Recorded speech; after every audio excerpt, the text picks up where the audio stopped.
Hello there and welcome to our special coverage with me, Karim Zachary, coming to you live from Algiers in All 24 News. Here's what's on tap today. The tide of battle in Ukraine's east seemed to be pooling in Moscow's favor.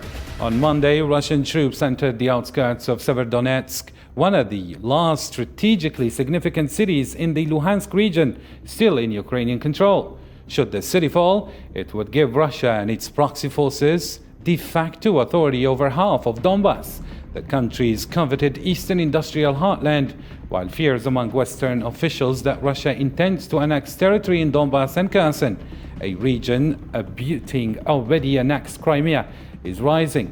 Calls for victory in Ukraine are multiplying, but just beneath the surface are real divisions about what that would look like and whether victory has the same definition in the United States, in Europe, and perhaps most importantly, in Ukraine. After 3 months of remarkable unity in response to the Russian invasion, resulting in a flow of lethal weapons into Ukrainian lands and a broad array of financial sanctions that almost no one expected, least of all Mr. Putin, the emergent fissures about what to do next are notable. All this is going to be analyzed today in our special coverage with our panel of guests. Joining me live via Skype is Katya Glod, analyst and political risk consultant from England, along with Farijuddin Khan, assistant professor at political science and international politics from India. Thank you for joining us. The break, and then we discuss.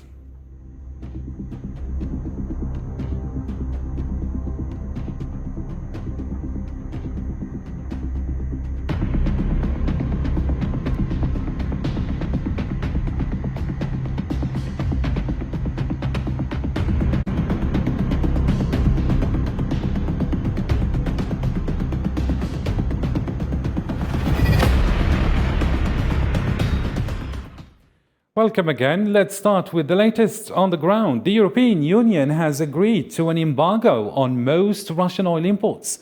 The embargo covers Russia's oil brought into the bloc by sea, with an exception to be made for the imports delivered by pipeline following opposition from Hungary. European Union leaders surrendered to the Hungarian Prime Minister Viktor Orbán following his demands to grant Budapest a near-total exemption from a new embargo on Russian oil.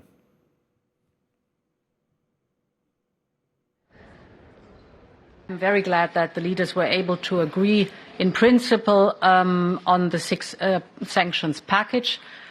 This is very important. Thanks to this, Council should now be able to finalize a ban on almost 90% of all Russian oil imports by the end of the year. Mrs. Katya Glod, let me commence with you. Zelensky addressed the EU summit intended to reinforce the bloc's support for Ukraine in its battle to defend itself against invading Russian forces, saying, quote, Europe needs to show strength because Russia only sees strength as an argument, end quote. And he raised many other questions, such as why do you depend on Russia on their pressure and not vice versa? Russia must depend on you. Why can Russia still earn almost €1 billion a day by selling energy? Why are terrorist banks still working with Europe and the global financial system? Serious questions of such sorts were raised, and now we see the embargo on Russian oil. Are Ukraine and Russia putting European unity to the test? What's your reading about this? Well, thank you very much for the invitation. It's very good to be here. The pleasure is all ours. Thank you for accepting to be with us. Thank you. Obviously, European Union is an organization with 27 members, and you must have the agreement of all members to take a particular decision. If it's decision particularly as important as, for example, the embargo on Russian oil. I think that so far, despite some criticism, and obviously President Zelensky is very emotional, and he and his people are part of this war. But I think overall, the European Union and the West in general has shown enough solidarity and has been quite firm we might see some divisions, and we have seen that maybe the Hungarian Prime Minister has been a bit more difficult, but I think all these divisions will still be overcome. And I think there is in principle an agreement within the European Union that Russia must be stopped, and further sanctions will be very likely applied in the future as well. So I don't see so much division as perhaps currently is being discussed in the media. And do you think that Europe can easily find alternatives to Russia's energy project? Well, I think it will be very difficult, but it also falls in line with European strategy to diversify away from Russia, with the strategy, obviously, to rely more on renewable energy. It all comes within general EU climate policy. And we have to remember also that Europe has been making strides in these directions, maybe less so Germany. Germany has been indeed very much relying on Russian gas and has been a bit hesitant to go as far as other European countries have. But I think overall, this is really a very firm decision to go away from Russia. There have been steps taken already in the past, and then they will continue in the future as well. Thank you indeed. Professor Farijuddin Khan, the president of Ukraine, emphasized that progress in sanctions should be to such an extent as to force Russia to seek peace, bearing in mind that even the oil embargo here isn't complete and doesn't include pipelines, and at the same time there are some European countries against the embargo. Can Zelensky get what he wants from the West? Thank you, Karim, for inviting me. Thank you for having me. Thank you for being with us. Yes. As my previous speaker has already delineated, touch upon such topics, the demand of the president of Ukraine is valid, and it deserves. His country deserves the demands also. But in geopolitics, in international politics, I think our satisfaction, we can hope for that, but we can't guarantee about the satisfactions.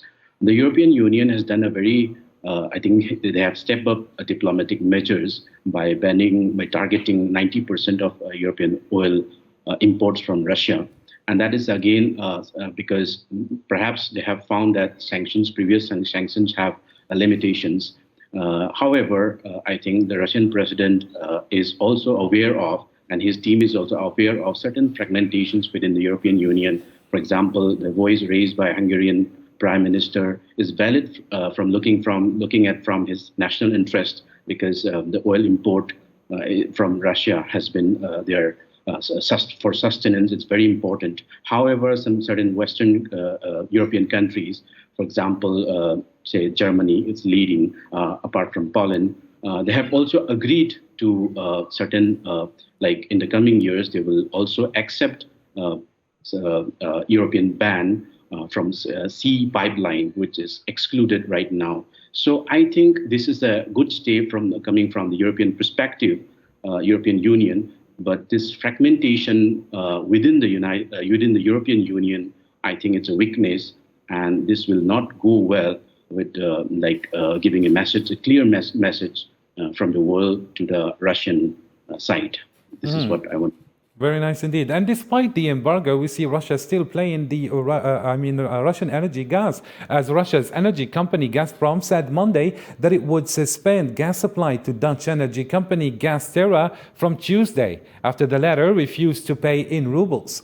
Gazprom said they did not receive any payments from Gaztera for the gas supplied in April by the end of the working day on Monday. Thus, they decided to suspend gas delivery until payment is made. As required, Denmark's largest gas supplier could be next. So here, let me address you, Mrs. Katja Glott. We see that Russia is still applying pressure through energy card and trying to revive its economy through such moves. Is this effective really for Russia? Well, the energy is probably one of the very few tools that Russia has today to exert pressure on European Union, first of all, on Europe, not so much obviously on the United States. I would say that perhaps wheat and other commodities, different chemicals, nickel, for example, is another tool that Russia has at its disposal. And we have seen already what is happening to the world price of wheat. We have seen that there is very severe food insecurity currently emerging in the world. Russia is also perhaps the major exporter of fertilizers, which is obviously also fertilizers are very much linked to food security. So I think that Russia still has a few tools, energy obviously part of them, but at the same time, as I was trying to argue my point earlier, most of the other Russian economy has been affected by the sanctions, and there are only a few things that Russia can exploit. And I think that the European Union and the United States as well will be trying to close those loopholes which are still existent if Russia does not withdraw its troops from Ukraine. And this is not something that Russia would like to do at the moment, because it is indeed an existential struggle for Russia. Yes, indeed. Professor Farijuddin Khan, why can we say here that Russia has lost this war? I mean, if the idea was to prevent further expansion of NATO near Russian borders, the operation has achieved exactly the opposite by Sweden and Finland being on the threshold of joining NATO. What's your comment? We cannot say certainly at this point that Russia has defeated or something, but certainly the expectations from the Russian side, if as a analyst, has not been gone down. I think the European sanction has its effective angle to it. It is affecting it. Again, the Ukrainian resistance, they were not expecting the Russian forces, the policymakers, particularly the president in Moscow is not. He didn't expect it. So it's not a kind of merrymaking that the Russians wanted to do. The sanction is affecting, the worldwide condemnation is also affecting. India is also one of them who is actually, urging both the countries, particularly the aggressor, to go for diplomatic peace and all hostilities, particularly ending war. So in this way, the particularly sanction is effective, but it has to do a bit more. Very nice indeed. Moving on, in a phone call between the Turkish President Recep Tayyip Erdogan and his Russian counterpart Vladimir Putin, Mr. Erdogan expressed his country's readiness to take on a role in a possible observation mechanism if Moscow, Kiev, and the United Nations agree to hold a meeting in Istanbul. In another phone call with his Ukrainian president, Recep Tayyip Erdogan told Volodymyr Zelensky that he placed value on the project to create a safe sea route for exporting Ukrainian agricultural goods. Back to you, Mrs. Katya Glad. Can Turkey play the role of peace mediator here effectively, or is it just looking for its own interest here? Well, I think that both. Obviously, Turkey would like to become and be a regional power, and it's trying to use the opportunity to do so. We know that it has been rather effective at the beginning of the negotiations. Turkey has also been sending drones and other weapons to Ukraine. I think Turkey really realizes, as I think all other countries do, that food insecurity and food safety is something that is very important, and whatever role Turkey can play to help the situation, I think it will be planning. But at the same time, I think that it's very hard for any country, including Turkey, to try to bring the two sides to negotiations at the moment, because we're seeing these two sides being very far apart on their positions. Volodymyr Zelensky, the president of Ukraine, has been stating recently that the absolute minimum is that Russia's return to the pre-war state, to the control of those territories that it controlled up to 24th of February. And obviously, President Zelensky also stated that, in fact, Ukraine would like to regain control of all of its lands, including the Crimea. And this is something that President Putin is absolutely against. For him, it is an existential struggle, and he can't but show some victory at home. So I would not see any country being able to put two sides at the negotiation table, at the moment. Mhm. So a peace deal here means that Ukraine would lose some of its territory, Mrs. Katya Glot? Well, a peace deal, yes, it might be that Ukraine will have to lose some territory, but it's not really possible to see how Volodymyr Zelensky would agree to that, because it would be politically and morally not beneficial to him or to any other government, in fact, who might be potentially replacing him. Thank you indeed. Professor Farijuddin Khan, how do you read this move by Turkey, especially that it opposed before Sweden and Finland join in NATO?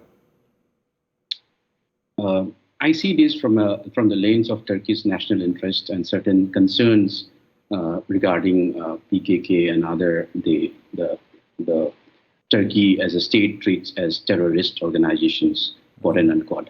So fulfilling that kind of concerns by especially certain European countries, like particularly in the case of Sweden and Finland, I think Turkey would go to an extent that it would become a peace messenger of peace from the other side, that is, if not Ukraine, and the European side. If the concerns regarding Turkey, regarding certain terrorist organizations been given place in certain countries, especially he named Sweden and Finland. So in this case, Turkey could be a potential messenger, a peacemaker, peace deal, provided that the concerns, national security concerns raised by Prime Minister, the Turkey's leader, is addressed. Very nice. Moving on, Russian forces intensified their military operation with barrages of heavy artillery to capture a key Ukrainian city in the southeastern region of Donbass, whose full takeover Moscow's top diplomat said was now an unconditional priority. Ukrainian President Volodymyr Zelensky said, while pledging to do everything to hold the advance or to hold on the advance, that constant Russian shelling has destroyed all of the critical infrastructure in Severodonetsk. US President Joe Biden says he will not send rocket systems to Ukraine that could hit targets inside Russian territory, despite Kiev's urgent demands for long-range weapons, as Russia stated that the decision was rational.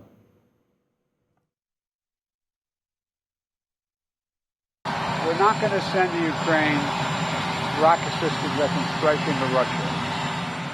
The folks who were victimized there and their families, they spent 3 hours and 40 minutes with me. They waited all that time, and some came 2 hours early. And the pain is palpable, and I think a lot of it's unnecessary. So I'm going to continue to push, and we'll see how this works. I know that it makes no sense to be able to purchase something that can fire up to 300 rounds. Back to you, Mrs. Katya Glad. US President Joe Biden, who often presents the current world in an opposition between democracies and autocracies, believes that this decade will be decisive. Antony Blinken himself said the United States recognizes that it will be difficult to change the path of China, for instance, and the ambitions of President Xi Jinping. And what can we read between the lines here and seeing that Ukraine was top on the agenda of the United States, and now we see also China coming in? I mean, doesn't the United States have a lot on its plate already? Well, the United States does have a lot on its plate, of course, but China has always been a big, major theme for the United States, and it will continue to be so. Recently, the United States indeed has had to pay more attention to Europe, to war in Ukraine, and I think that the United States will still continue playing this role. The fact that the long-range systems have not been supplied or decided not to be supplied. That does not mean that shorter range systems won't be supplied. I think they will be supplied. But obviously, Russia is getting closer to China and some other African states, for example, because these are the only allies. And I think indeed in this context we are looking at wider picture of sort of competition, rivalry between democracy and authoritarianism. And I think that this is how President Biden sees that.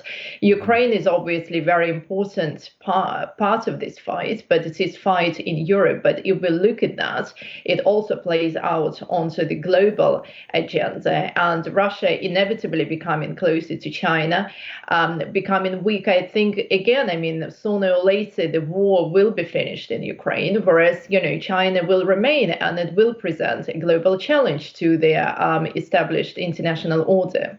Mm-hmm. How do you see the traits of the new world order? I mean, are we really going to reestablish the old world order, or maybe there will be different poles here, Mrs. Katja Kloot?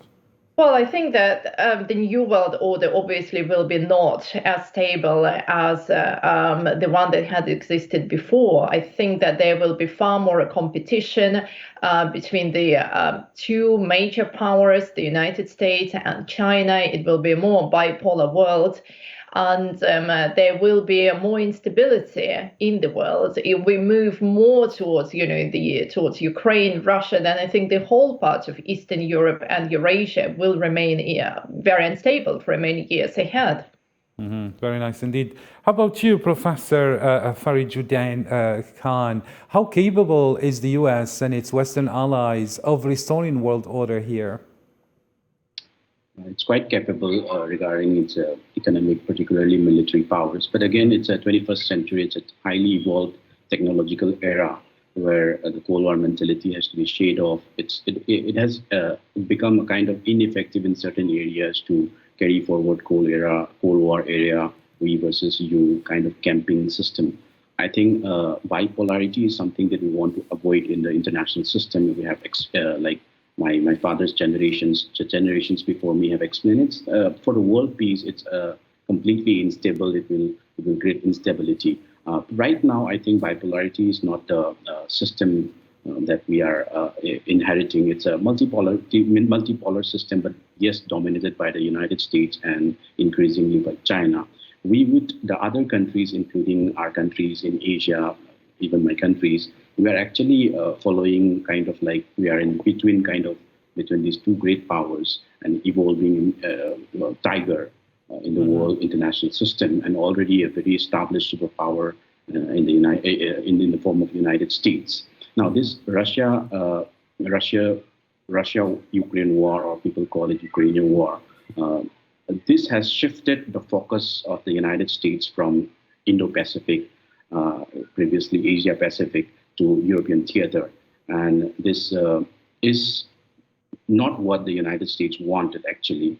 It is in a kind of dilemma, a kind of paradox, whether to fully engage, with Russia to deter such kind of threat in future and save Ukraine from such aggression, or it continue to focus for long term in Asia, balancing kind of bandwagoning with many countries and like-minded countries in Southeast Asia and East Asia and South Asia, and try to balance China's increasing rise, particularly in the military and economic sphere. So for US, it's a dilemma, and many decisions are regarding Ukrainian war, whether to fully engage, sending weapons, sophisticated weapons within, the conflicting zone, as decided by this China's long-term, a plan of containing the rise of the 21st century, that is China.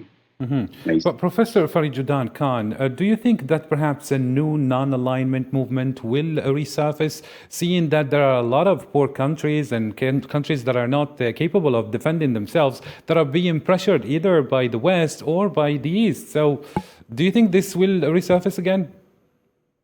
I think this non-alignment concept, if not very formally, it's already there. It's a Cold War, product of Cold War. India is one of the for leading countries along with Egypt and former Yugoslavia. I think it's the shadow of it, the remnant of it, the concept of it is still there, and there's very much a part of it, although it doesn't do in a very formal and very openly. And it is good for world peace also, because somewhere we don't have to choose this very extreme choices, because countries like India, we have so much of things, we have achieved so much in the 21st century, in the late 20th century, but we have so much to give to the world. We have so much to give to our domestic population, which is very huge. And we are also having challenges. And these are the things that these are the feelings that many countries, particularly in Asia, is having. So I think the non-alignment concept is still there, and in the coming years, in the coming decade, I think non-alignment will happen, to avoid such bipolarity and very negative conflicts. The countries, particularly low-medium countries led by developing countries, will do not only in political geopolitics, but it's also in ecological, that is climate crisis. I think climate crisis is something that they want to focus on, bring back on the world stage, on the platform of United Nations and other regional organizations. And this geopolitical, churning conflict is actually diverting from such real challenges that we are facing in the 21st century. Very nice indeed. And speaking about avoiding the worst case scenarios, we see here Germany's governing coalition and the main opposition party have reached a deal that will release $107 billion in military spending. This significant boost in defense spending aims at modernizing the German army and will also allow Berlin to meet NATO's target of spending 2% of gross domestic product on defense.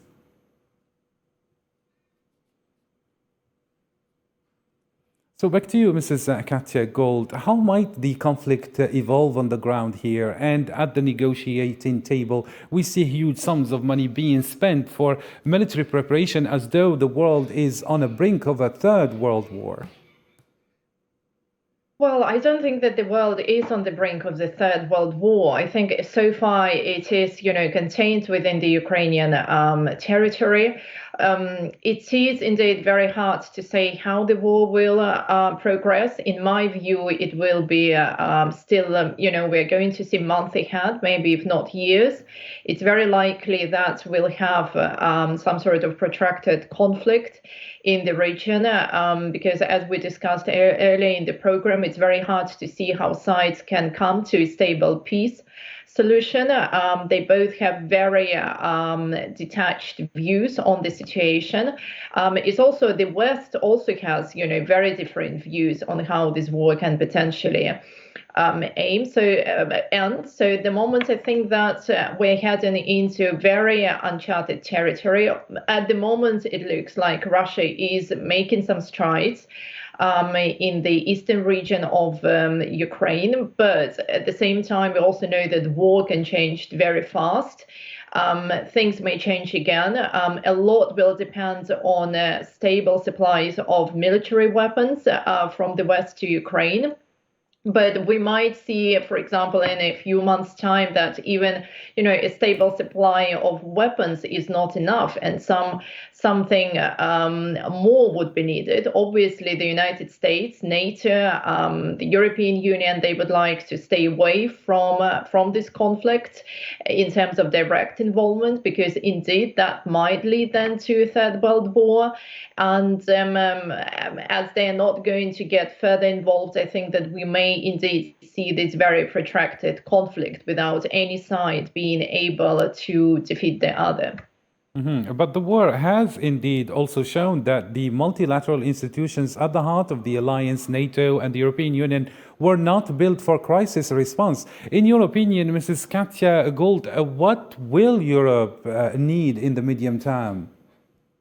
Well, I think Europe will learn and is already learning a lot from this crisis. Yes, obviously, NATO has adjusted itself to the post-Cold War situation when any military conflict in the area was very unlikely. But I think that NATO is really learning from what is happening, and it will adjust its strategy. We're seeing also more NATO troops being deployed to NATO eastern flanks, to Eastern Europe. We are also seeing Sweden and Finland trying to join NATO, and it's very likely that they will join, despite the current opposition from Turkey. So I think that NATO is currently absolutely, overhauling its strategy, and it will be far more in the alert mode. Let's put it this way. And do you think perhaps the voting system within NATO could change, seeing the opposition of Turkey here?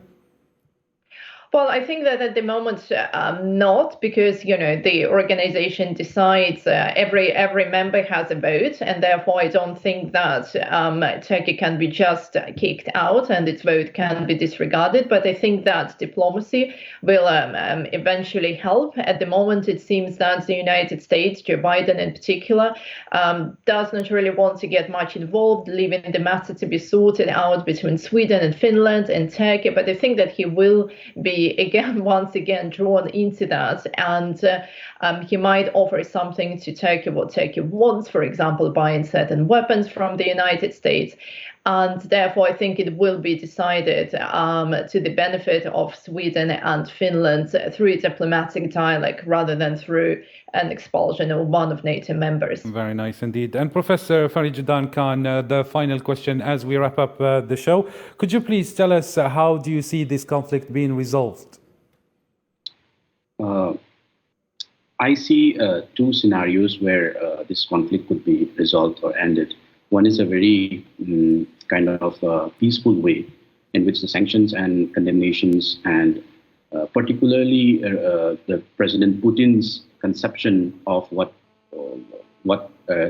victory was not happening. So his conception that it is best for Russia to retreat in a very kind of peaceful manner, where the Ukraine has conceded some of its land, particularly in eastern Ukraine, and Russia has accepted it and coming back to back to normal working, and this is resolved through the European Union and the United States. The other very thing is about how it depends on how the Russian president, particularly the Russia thinks about it. Russia conceptualize about this victory, so-called word victory. So in a very bloody kind of very messy things that it wants to give everything despite losing so many soldiers, so many weapons in Ukraine because of this Thank thing. Thank you, Professor Farijuddin Khan. We have reached the limit of our time. Thank you, dear guests, for your thorough analysis. And thank you, dear viewers, for keeping it here on All 24 News. Bye for now.